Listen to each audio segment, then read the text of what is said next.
Hi guys, I want to start this video off with a quote and a little anecdote. We're going to feel our documentarian fantasy for just a moment. It was society that made Barbie, literally and figuratively. Her world was destined to evolve just like ours. That quote comes from the 1987 book, Barbie, Her Life and Times, authored by Billy Boy. If you don't know who Billy Boy is, he's a socialite and a fashion designer who was very well known for being a muse of the artist Andy Warhol, with one of Warhol's works, Barbie, Portrait of Billy Boy, being made in his honor. Another thing that Billy Boy is known for being a huge fan of Barbie. He not only authored the book I just mentioned, but he also had a huge collection of around 20,000 individual Barbie dolls.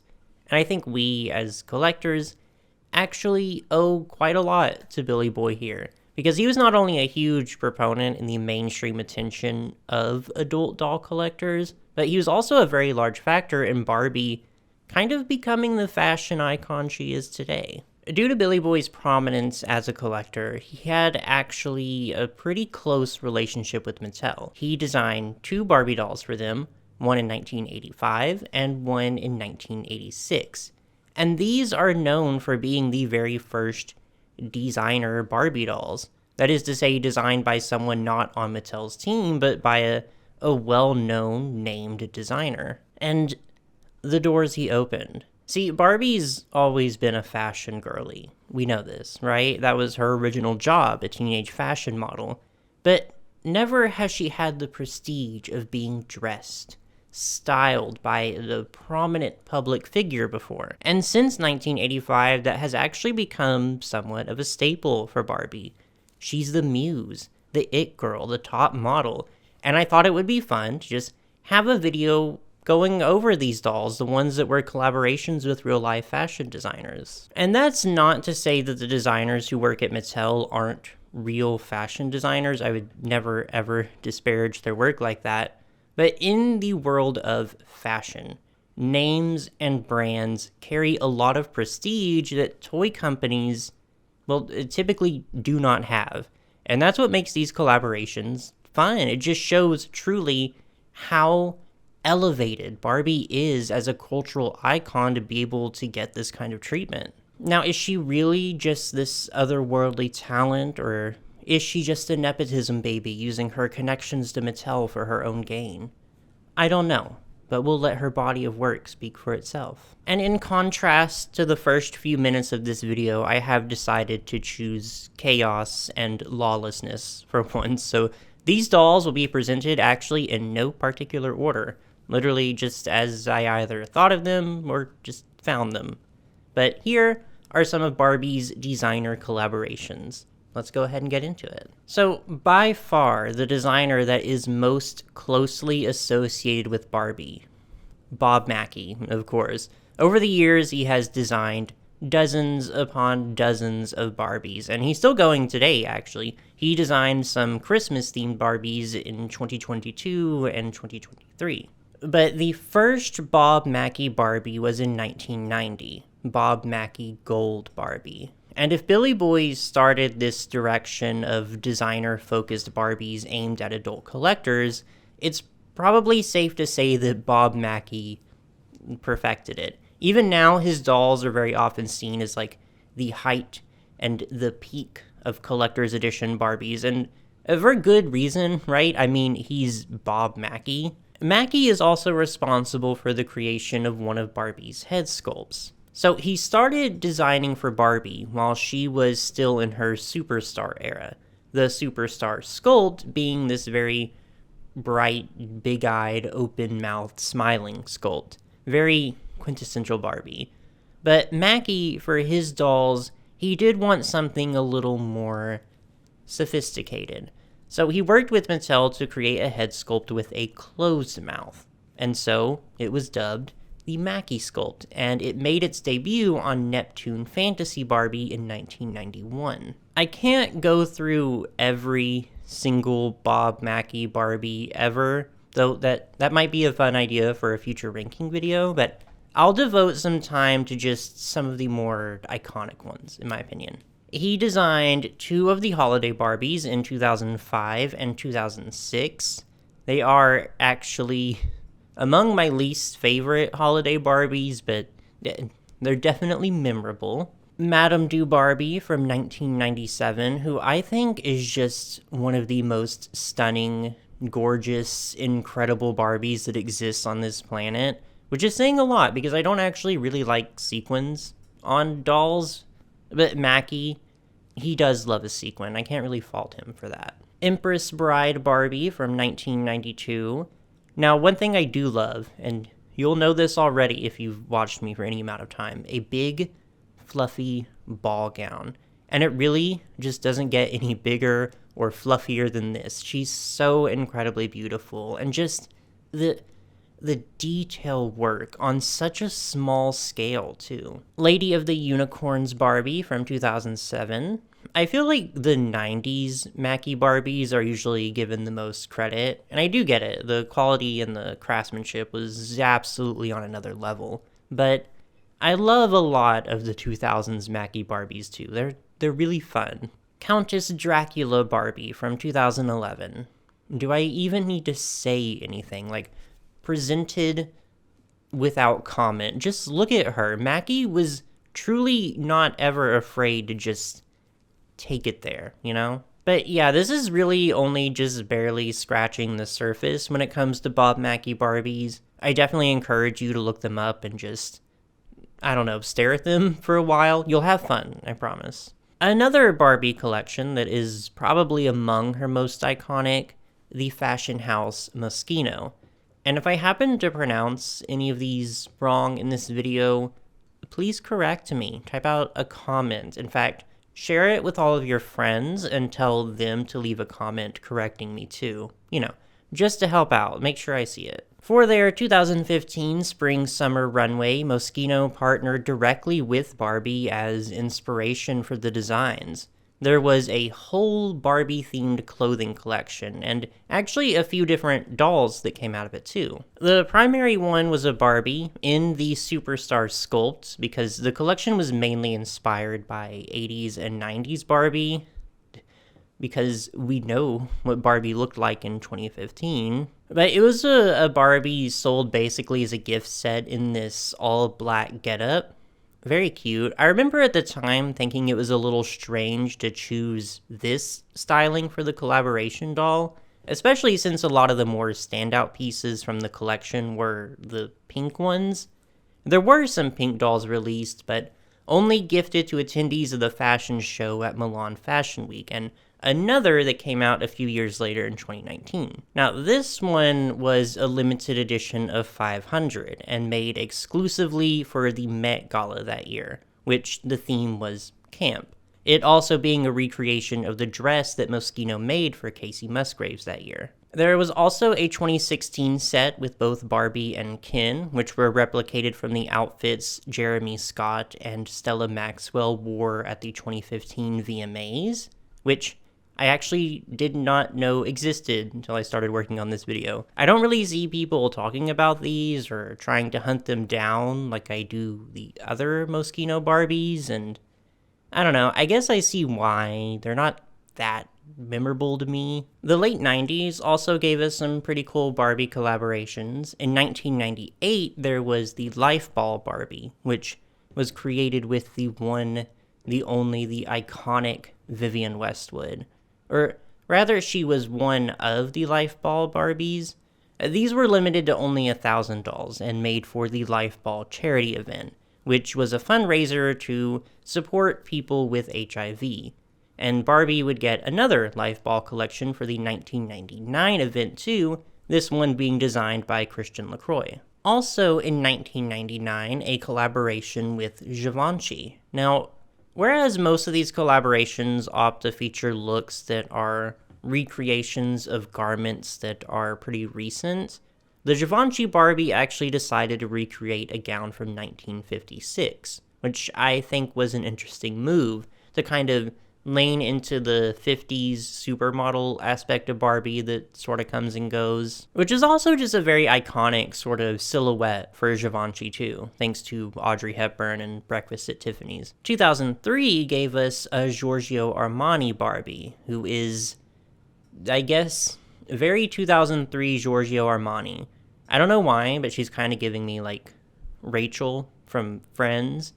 And I'm not really sure if that's a compliment or not. I feel like Armani would probably not want to hear me call one of his designs Rachel from Friends, though. Then in 2004, we got a Versace Barbie in a recreation of their corseted evening gown in the 2003 fall-winter collection.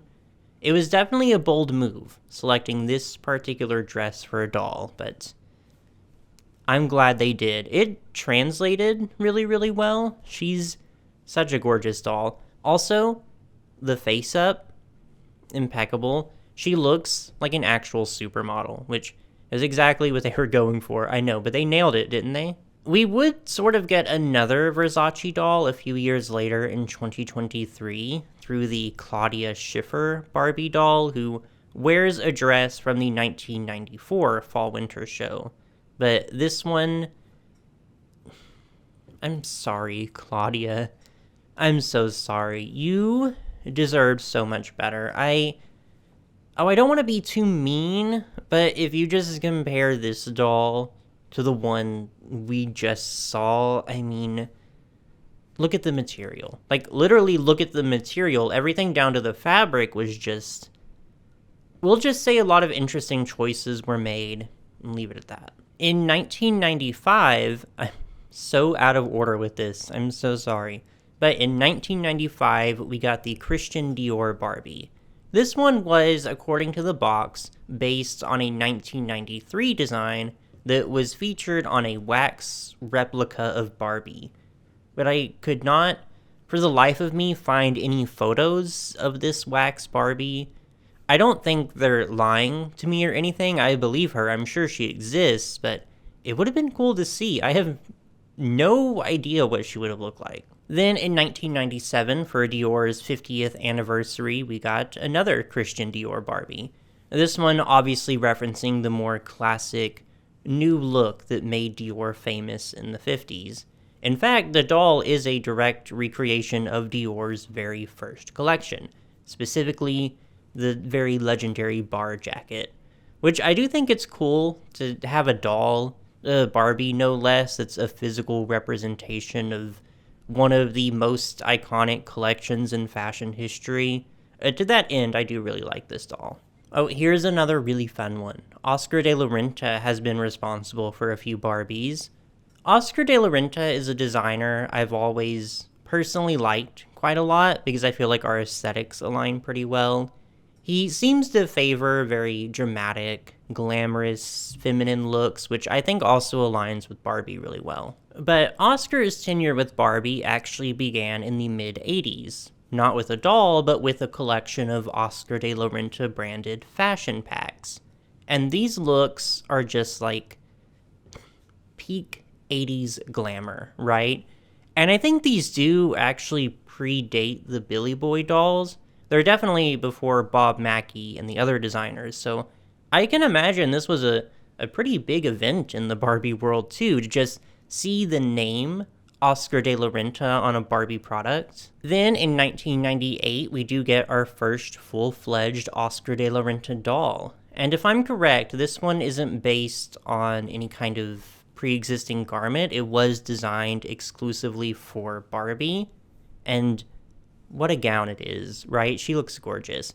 Not my favorite color scheme in the world, but I really can excuse a lot if I'm put in front of a nice, voluminous ball gown.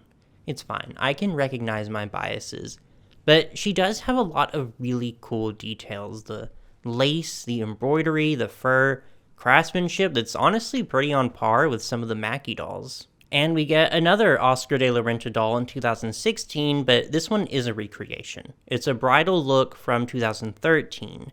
And it's a cute look, for sure. I do love a cute bridal moment. But the actual doll does have a sort of doily quality to her. So I think something perhaps got lost in translation. Lace is a tricky thing to do on a Barbie size scale though, so I get it. Speaking of bridal though, there's also been a few Vera Wang dolls in Barbie's repertoire. There were two in 1998, starting with the Vera Wang bridal Barbie. Then, also in 1998, the Vera Wang Barbie in the Salute to Hollywood collection. I'm not entirely sure why they refer to it as a collection, because as far as I can tell, she is the only doll in said collection, but this was also one designed exclusively for Barbie by Vera. Then in 2008, we got the Vera Wang Romanticist Barbie. There was a gold label one with brunette hair, and a more exclusive platinum label one with blonde hair. Now, the beehive, it's a little much, it's a little dramatic. She's so pretty, though. I really do love this one.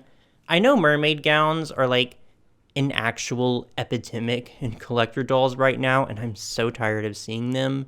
But this was 2008. Also, it's just a really well-designed, gorgeous dress. So in 2011, there's the Vera Wang Traditionalist Barbie. See what they're doing there?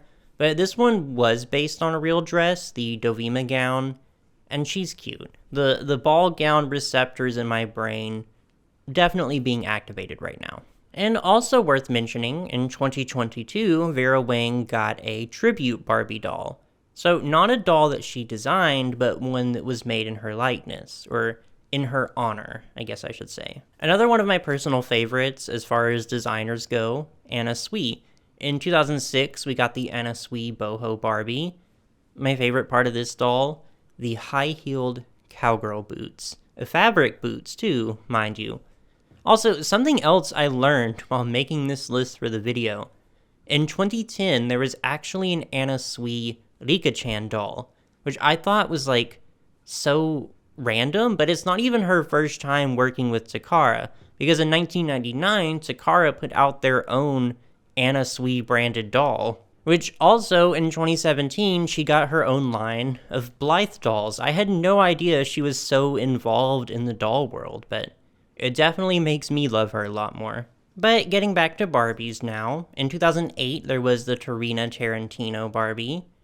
I almost didn't put her on this list because I kind of want to gatekeep her because I want this doll so badly. Torina Tarantino is another designer. Well, she's mainly known for, like, jewelry design more so than clothing design, but she's another whose aesthetic is just, like, so incredibly up my alley. It's bright, it's fun, it's colorful, it's super girly, it's everything I want to see, and this Barbie is no exception.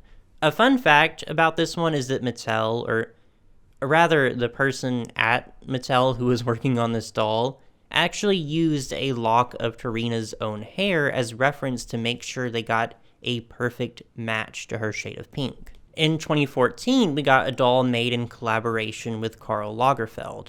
There is, unfortunately, a lot of information about the kind of person that Lagerfeld was that kind of sours this doll's reputation, for me at least. She looks sharp, I'll give her that. Barbie, sweetie, you look great. But also, just this passage on the doll's page on the Barbie wiki. This doll was originally going to be a more mass-produced gold label, but Karl Lagerfeld insisted that the doll be produced in a more limited quality as a platinum label, as he did not want poor people to be able to afford her. Okay, and I don't know for sure, like, how true that is, but what? Another one that's pretty interesting, in 2006, there was a collaboration with Zac Posen, who I actually know best as a judge on Project Runway. And this set actually includes a male doll made in Zac's likeness, and the whole setup is actually, honestly, I think one of the coolest sets Barbie has done for this sort of thing. It's set up like a fashion studio. You have a dress form, fashion sketches, little sewing accessories, bolts of fabric, and even Zac's own little dog, who is apparently named Tina. It's just really cool to see them take this, like, very much adult-oriented Platinum Edition collector's doll and package it essentially like a playset. I actually wish that was something Mattel would do more often. It's really fun. Okay, we're nearing the end of the list here. Here's another one of my favorites. In 2009, we got a collection of Christian Louboutin Barbies. They came packaged in Louboutin shoe boxes and, of course, came with extra pairs of shoes. And I love this collection for one doll in particular. So the first two are like, okay, you have the cute evening gown. She comes with some very tasteful strappy heels, very glamorous. The more casual girl who sports these bright pink fringed boots, a moment for sure. Then the third doll here, apropos of nothing, is this dominatrix in a full latex bodysuit. The official description calls her a cat burglar, actually, but do you think she's sneaking around and robbing museums in those knee-high leopard print heels? No! She's using those to stomp on the men in her life. I see her, and I love her for it. And there we basically have it. This is by no means a comprehensive list of every single Barbie designer collaboration that has ever happened on planet Earth. It's just some of the ones I thought were the most interesting, but maybe there's one or two that I didn't talk about that you think is interesting, in which case tell me about it. Let me know which Barbie designer collaboration is your favorite, and your least favorite, of course. Also, which designers do you wish she would have sought out, or which ones do you hope to see in the future? Whatever's on your mind after watching this video, tell me all about it. And when you're done with that, just be sure to like and subscribe for any future fashion doll content. Thank you.